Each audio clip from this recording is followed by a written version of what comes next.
You arrive at work at 8:13 a.m., not 8:15, always 8:13. You don't remember when that became a rule. You only know that arriving early leaves the front doors locked, and arriving late means a note waiting on your desk. It always says the same thing. Timeliness preserves continuity. You work in a government building with no sign, no seal, and no listing on any map that the public can access. It stands in the middle of the federal district, somehow obvious and invisible at the same time. People glance at it the way they glance at air vents or maintenance doors. Their eyes slide off it. Inside, there's no receptionist. Just beige stone, walnut paneling, and a brass clock that runs 1 second behind every other clock you've ever owned. You take the elevator down. 6 floors below street level, the doors open onto a hallway lit by humming fluorescent panels. On the wall opposite the lift is a plaque. Department of Historical Stability. Continuity is the backbone of civilization. You work in records adjustment. Your badge says Junior Continuity Clerk. Grade 4. You have no memory of applying for the job, but you do remember the acceptance letter. It arrived in an envelope with your name written in your own handwriting. Inside was a contract already signed by you and a note. You have always worked here. That was 9 years ago, or 10. The records disagree. On your first day, Human Resources gave you a black manual with no title on the front. Inside, on the first page, there is only one sentence. The Department of Historical Stability does not alter the past. It preserves the present from unstable interpretations of the past. They made you repeat it until it stopped sounding like language. Then came the rules. Never say the department's name on an unsecured line. Never carry documents from Red Wing into Blue Wing. Never trust a date repeated 3 times in the same folder. And if you ever find your own name in a file marked preliminary, report to internal review immediately. Someone asked what the department actually did. The woman from HR smiled and said, "We maintained consensus." That turned out to be true. Every morning at 8:21, a gray folder appears in your incoming tray. No one delivers it. No pneumatic tube announces it. One moment the tray is empty. The next. It isn't. Inside are historical discrepancies. A newspaper photo showing a man at a civic event years after his official date of death. A yearbook page featuring a student with no enrollment history. A municipal weather report that contradicts all nearby records. Your job is not to investigate. Your job is to normalize. You compare the discrepancy against baseline continuity logs, determine which version can remain without damaging the larger narrative, and file the correction. Sometimes you change a date, sometimes you replace a photo, sometimes you restrict a memoir, reclassify a witness statement, or remove a name from a committee roster. No one will ever think to question. Nothing dramatic, no changing elections. No rewriting wars, just tiny edits at the edges. Enough of them, and reality begins to harden around the preferred version. You once asked your supervisor, Mr. Sayer, if the work really mattered. He adjusted his cuffs and said, "Civilization rests on what people can no longer verify." Then he walked away. For years, that was enough. Then one evening, while reviewing emergency legislation from 1952, you find a document misfiled behind a budget appendix. At the top, in faded type, are words you've never seen before. For review by the Office of Civic Revision. There is no Office of Civic Revision in any departmental directory. Attached to the memo is a penciled note, transferred to DHS. Following dissolution, 1961. Public references suppressed. Suppressed, not archived. Not classified. Suppressed.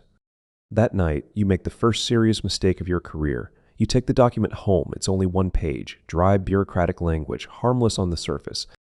But buried in the 4th paragraph is a line that makes the room go cold. Following the March incident, all references to Department Origin intervention are to be removed from municipal, state, and federal holdings. Event attribution will be reassigned to natural infrastructure failure. Department Origin intervention, removed from all holdings, reassigned for the first time. A thought occurs to you that you can't force back down. Your department may not be preserving history. It may be laundering it. At 2:17 a.m., your phone rings. No one has that number. You answer anyway. There is no voice on the other end. Only the faint hum of fluorescent lights. The next morning, a note is waiting on your desk. Personal custody of materials indicates poor judgment. No signature. No disciplinary action, which is somehow worse. A few weeks later, Mr. Sayer calls you into his office.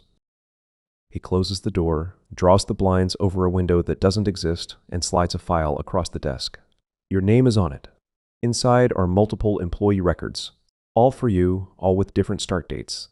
In one, you joined in 2014. In another, 2011. In another, 2007. Some of the photos show you older than you are now. One shows you wearing an employee pin you've never seen before.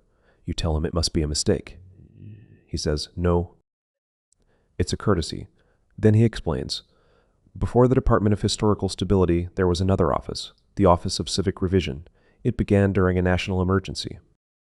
At first, it handled press management, educational reframing, and archive control. Then it expanded, witness management, material retrieval, identity reassignment, statistical smoothing.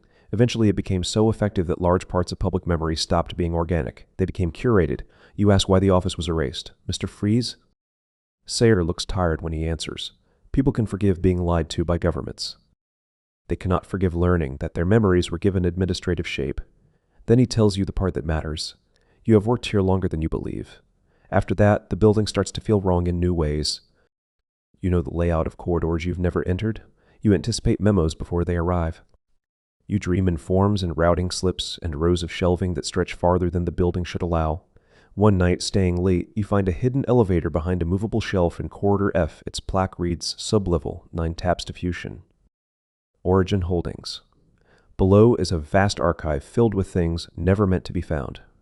Boxes, reels, ledgers photographs, microfilm, card indexes yellowed with age, a graveyard for official memory. On a central table sits a black file box labeled Foundational Materials. Employee transition cases. Inside are dossiers on department employees. School records interrupted to make room for service. Addresses altered. Family references softened. Photos removed from albums and replaced with plausible absences. Then you find your own file. It is thick. You were not hired once. You were hired again and again. Every few years, your life was revised and your memory narrowed. At the bottom is a transcript of an interview you do not remember giving. The interviewer asks, do you understand the consequences of retention? Your answer is typed neatly below. If the public knows how much was adjusted, they will stop trusting history. If they stop trusting history, they will stop trusting institutions. If they stop trusting institutions, they will start looking directly at events. And some events are not survivable without mediation. Then you reach the final page, authorization for memory partition and identity stabilization, signed by you, reason for renewal. Employee requested re-erasure following exposure to origin materials. You stand there for a long time holding the page. You have learned this before, and every time. You chose not to keep knowing it. Now the shape of the department becomes clear. It doesn't just bury embarrassing truths. It contains corrosive ones. Disasters publicly blamed on infrastructure failure that were privately caused by interventions no one could explain. Events so destabilizing that if people knew how much of history had been managed, every archive, every textbook, every monument, and every official account would become suspect. Maybe that would be justice, or maybe it would be collapse, mister. Sayer finds you in the archive. He doesn't seem surprised. I was wondering when you'd come back, he says. Back, not here. Back, you ask him how many times this has happened. He says, enough. You ask why you never left. He says you did. More than once. Once, you even tried to expose the department. What happened, you ask. You changed your mind, he says. Then he offers you a choice. Leave again, and they will rebuild your life with the broad outlines intact. Or transfer deeper, not to Erasure Division, he says. There is no Erasure Division. Then, after a pause, he adds, not by that name anymore. In the transfer room. The woman from HR waits with a form.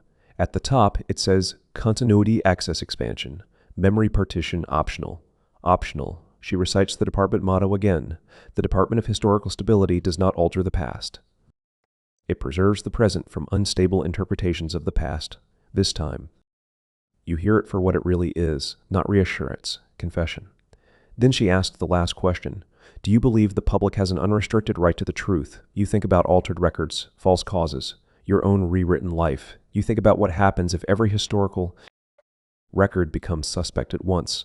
There is no clean answer, only a survivable one. Finally, you say, I think the public has a right to as much truth as reality can bear. She writes something down. The next morning, you arrive at work at 8:13 a.m. Not 8:15. Always 8:13. You take the elevator down, 6 floors, or perhaps more.